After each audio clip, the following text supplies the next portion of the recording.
आप देख पाएंगे ये इजराइल है, ये वेस्ट बैंक, ये गाजा पट्टी।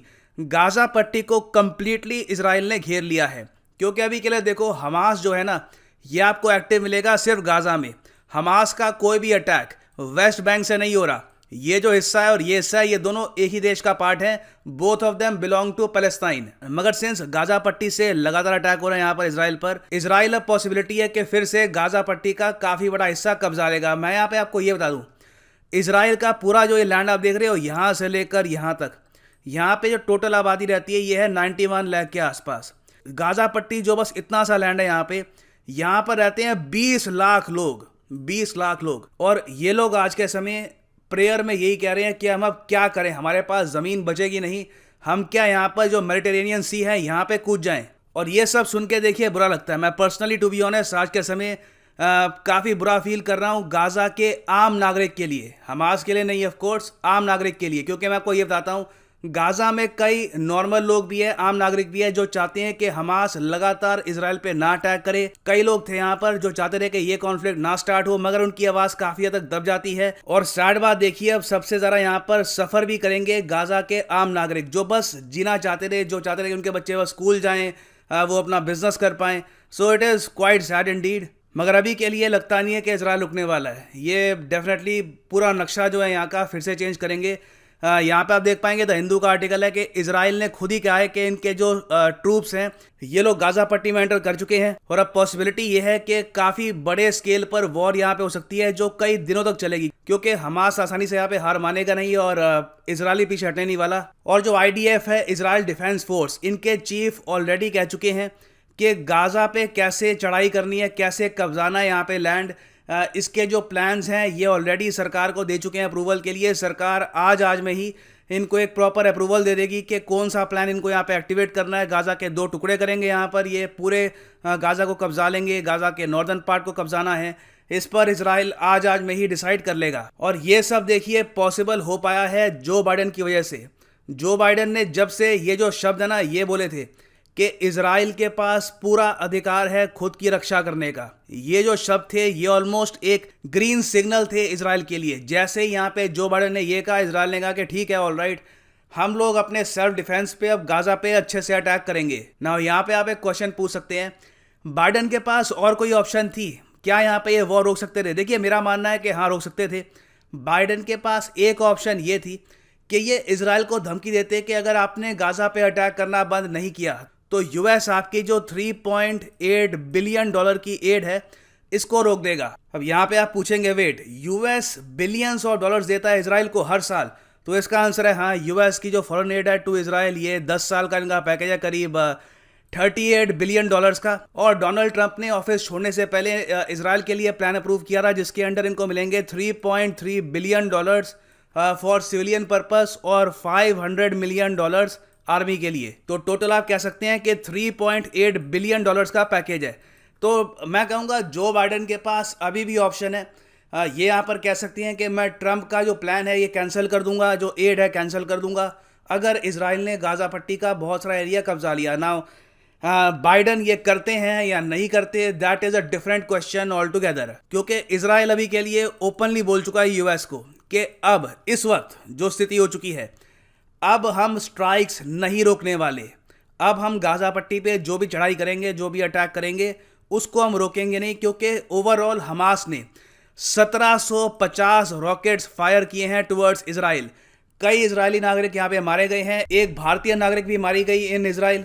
तो अब जो यहाँ पर हो चुका है, इसके बाद इजराइल कह रहा है कि हम पीछे हट नहीं सकते, red line has been crossed, Gaza एक बहुत ही बड़ा प्राइस पे करेगा ना। एक क्वेश्चन हो सकता है कि यहाँ पे आप पूछें कि इजराइल अगर गाजा का एरिया कब्जा लेता है तो इंटरनेशनल लॉ के हिसाब से ये क्या होगा? देखिए इंटरनेशनल लॉ के हिसाब से आप अगर देखो तो इजराइल को तो एक्चुअली बहुत सारा एरिया जो ऑलरेडी ये कब्जा चुके हैं फ़लस्तीन का, ये छोड़ना चाहिए। मगर Israel to be honest international law की सुनता नहीं है। इन पर यूएन के कई रेजोल्यूशन पास हो चुके हैं, लीगली बाइंडिंग रेजोल्यूशन, तब भी इजराइल इन रेजोल्यूशंस को नहीं सुनता। तो आप कह लीजिए कि इनकी गलत नीति है। बिल्कुल इंटरनेशनल लॉ के हिसाब से आप अगर देखो तो इजराइल जो भी एक इंच जो यहाँ पर ज़मीन कब्जाएगा यहाँ पर गाजा की, ये लॉ के हिसाब से गलत है। मगर I don't really think it matters to Israel, खैर यहाँ पे मैं चाहता हूँ जो लार्जर जियोपॉलिटिकल गेम यहाँ पे चल रही है उसको भी आप अगर देखें तो आप समझ पाएंगे कि यहाँ पर क्या हो रहा है, इजराइल यहाँ पर क्या करने की कोशिश कर रहा है। यहाँ पे आप देखोगे 14 मई का एक आर्टिकल है अरब न्यूज़ का।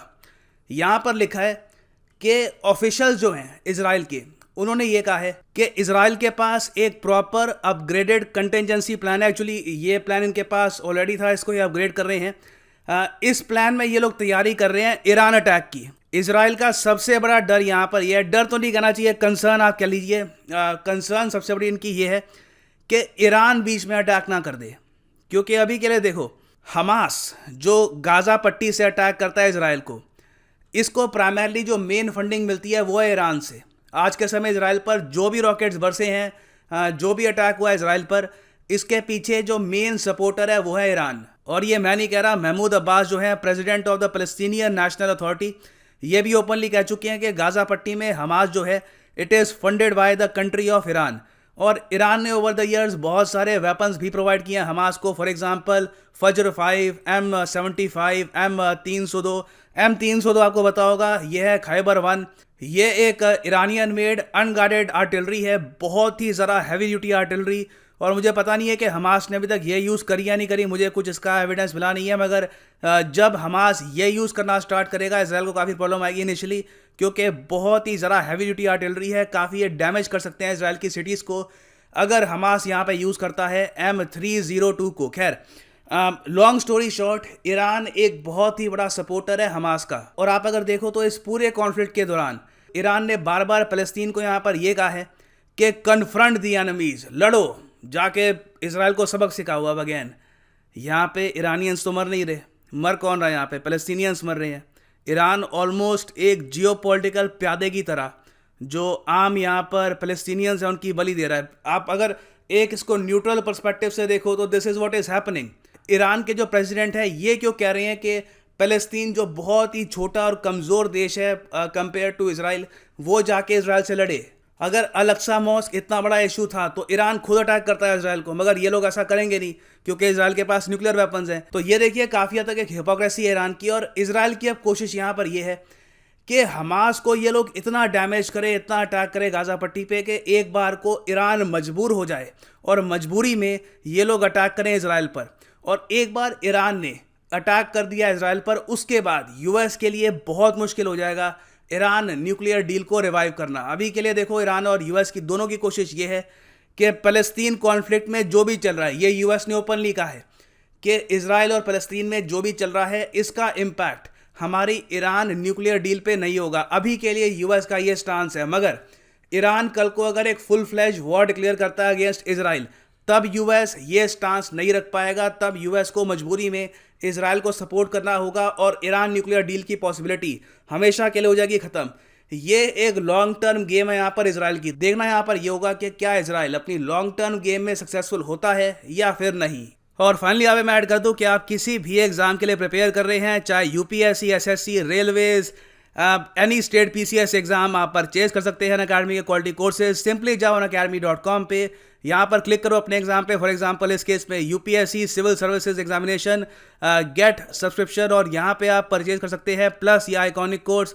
प्लस कोर्स 12 मंथ्स का आपको पड़ेगा 4125 का पर मंथ। मगर ये प्राइस कभी भी पे मत कर देना, यूज़ करिए यहाँ पर कोड PD10 और आपको मिलेगा सीधा 10% discount on all the courses. So save money, use the code PD10। और इसी नोट के साथ यह है वीडियो का अंत। Thank you for listening and as always God bless you all.